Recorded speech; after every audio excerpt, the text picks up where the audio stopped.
Speed news చూద్దాం. మొక్కల పెంపకంపై ఓ ఆటో డ్రైవర్ వినూత్న యాత్ర చేపట్టాడు. ఆటోకు మొక్కలు కట్టుకుని అంతర్రాష్ట్ర యాత్ర చేపట్టాడు. ప్రకృతి వల్ల మానవాళికి కలిగే ప్రయోజనాలను వివరిస్తున్నాడు. మహబూబాబాద్ జిల్లా వ్యాప్తంగా ప్రజలకు అవగాహన కల్పిస్తామని చెప్పారు. నిర్మల్ జిల్లా భైంసాలో ప్రైవేట్ స్కూల్ బస్సులను ఆర్టీఏ అధికారులు తనిఖీలు చేశారు. ఫిట్నెస్ సర్టిఫికెట్తో పాటు ఫస్ట్ ఎయిడ్ కిట్లను పరిశీలించారు. సరైన పత్రాలు లేకుంటే సీజ్ చేస్తామని హెచ్చరించారు.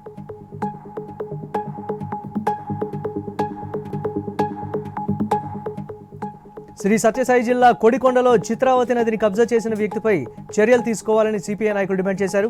నది కలవట్టును ఆక్రమించడంతో పాటు ప్రభుత్వ భూమిని కూడా కబ్జా చేశాడని చెప్పారు. అధికారులు స్పందించి రియల్టర్ రెడ్డప్పపై చర్యలు తీసుకోవాలని కోరారు.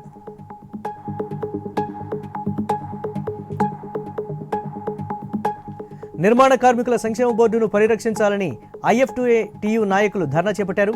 కూటమి ప్రభుత్వం కార్మికులకు ఇచ్చిన హామీలను అమలు చేయాలని డిమాండ్ చేశారు. సూపర్ 6 పథకాలు అసంఘటిత కార్మికులకు అందడం లేదని ఆగ్రహం వ్యక్తం చేశారు. కార్మిక సంఘాల ప్రతినిధులకు భాగస్వామ్యం కల్పిస్తూ బోర్డును పునరుద్ధరించాలని కోరారు.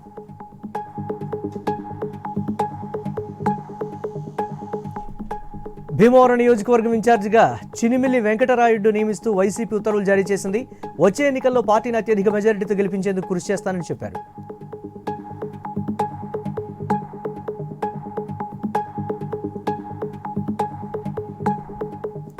రాబోయే ఎన్నికల్లో బీఆర్ఎస్కు తగిన గుణపాఠం చెబుతామని హెచ్చరించారు. ఖమ్మం జిల్లా టీడీపీ ఇన్ఛార్జ్ చెరుకూరి చలపతిరావు కేసీఆర్ కుటుంబం కాళేశ్వరం ప్రాజెక్టు నిర్మాణంలో 1,00,00,000 కోట్ల అవినీతికి పాల్పడ్డారని విమర్శించారు.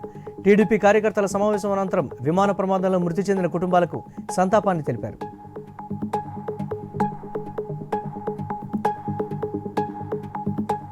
రైతుల ధాన్యం డబ్బులతో ఉడాయించిన ఈవోను నిర్మల్ జిల్లా పోలీసులు అరెస్టు చేశారు. నిందితుల నుంచి 9 లక్షలను స్వాధీనం చేసుకున్నామని తెలిపారు. 39 మంది రైతులకు చెందిన 54 లక్షలను తీసుకుని పరారయ్యాడని తెలిపారు.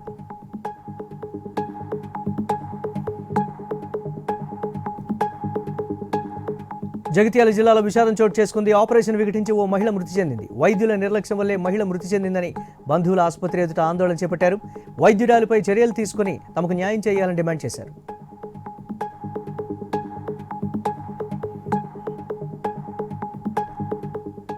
వరంగల్ జిల్లా నగరపాలక సంస్థ కమిషనర్గా చాహద్ బాజ్పాయ్ బాధ్యతలు స్వీకరించారు. కరీంనగర్ మున్సిపల్ కమిషనర్గా పనిచేసిన బాజ్పాయ్ పెద్ద నగరమైన గ్రేటర్ వరంగల్కు రావడం సంతోషంగా ఉందని అన్నారు.